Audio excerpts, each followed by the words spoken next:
Hi friends, welcome to my YouTube channel. ഇന്ന് നമ്മളൊരു പുതിയൊരു ടോപ്പിക്ക് പഠിക്കാൻ പോകുന്നത്. നിങ്ങൾ കണ്ടിട്ടുണ്ടാകും, I saw him crossing the road, I saw him cross the road. എന്താണ് ഇവ രണ്ടും തമ്മിലുള്ള ഡിഫറൻസ് എന്ന് പറഞ്ഞാൽ,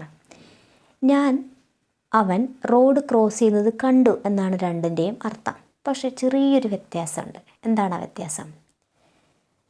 I saw him crossing the road എന്ന് പറഞ്ഞാൽ ചെറിയ എക്സാമ്പിളിലൂടെ ഞാൻ പറഞ്ഞുതരാം. ഞാൻ ബസ് വെയിറ്റ് ചെയ്ത് നിൽക്കുകയാണ്. ഒരു കുട്ടി റോഡ് ക്രോസ് ചെയ്യുന്നത് ഞാൻ കണ്ടു. പക്ഷേ കുട്ടി റോഡ് ക്രോസ് ചെയ്യുന്നത് ഒരു മിഡിലായിട്ടാണ് ഞാൻ കണ്ടത്.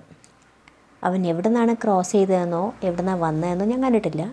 റോഡ് ഒരു മിഡിൽ ഭാഗത്ത് വെച്ചിട്ട് ക്രോസ് ചെയ്യുന്നത് ഞാൻ കണ്ടത്. അപ്പോഴേക്കും എൻ്റെ ബസ് വന്നു.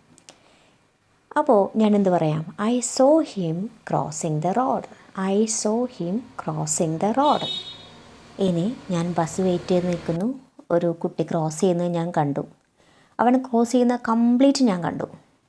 അങ്ങനെയാണെങ്കിൽ നമുക്ക് പറയാം I saw him cross the road, I saw him cross the road.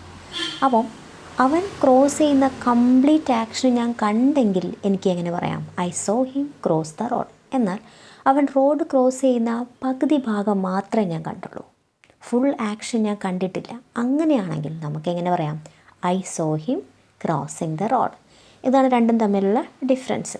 അപ്പോൾ ഒരു ആക്ഷൻ നമ്മൾ കംപ്ലീറ്റ് കണ്ടെങ്കിൽ മാത്രമേ നമുക്ക് I saw him cross the road എന്ന് പറയാൻ പറ്റൂ.